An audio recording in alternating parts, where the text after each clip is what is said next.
as we showed you yesterday, the efforts of the Schneegas Wildlife Foundation over in Silt helped save the life of a young mountain lion.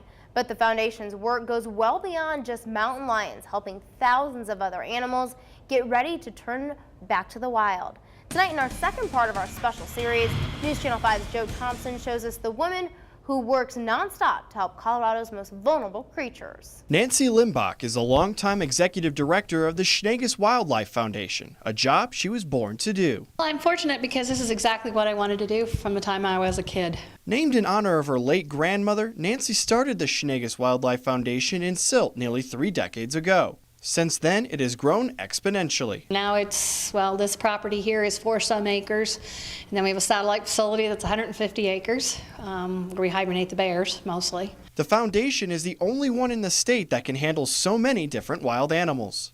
Nowadays, if people start rehabilitation, it's usually with 1 or 2 different species, but having done it so long, we're licensed for all species of wildlife, including all the threatened and endangered birds. When we visited the foundation last month, Nancy was looking after foxes, deer, birds, and more birds, mice, coyotes, mountain lions, and bears. It's a little harder because trying to meet the needs of every one of those different things. And then all of a sudden the Division of Wildlife will call and say, I'm bringing you a mountain lion, and you're like, I have no clue where it's going. The Colorado Division of Wildlife works closely with the foundation, bringing in animals that are usually injured or orphaned. It gives us another tool in the tool belt. You know, really, other than having to try and find ways to euthanize animals, this gives us an opportunity to take those animals somewhere where the surgeries can take place or rehabilitation can take place.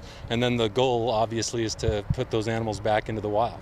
Over the past 30 years, Nancy has nursed thousands of animals back to health. The biggest thing you need is just to make sure that they can do what it is they need to do in the wild to survive. But helping all those animals isn't cheap, with food and medical costs totaling around $60,000 a year. Add in utility and insurance costs, and it's over $100,000 a year. Despite the close relationship between the DOW and the Wildlife Foundation, Nancy doesn't receive any money from the agency, nor does she get any funding from the government. It's 100% donations. I don't get paid to do what I'm doing. On the other hand, it also makes your purpose for doing it to care about the wildlife instead of it's a money-making operation. And even though Nancy has a second job teaching veterinarian students at Colorado Mountain College, all the money that I get from teaching goes to the animals. But despite all of the challenges, Nancy says the reward of the job makes it all worth it. I don't always look at it as we're saving one, when by the time we're done we have a whole deer herd.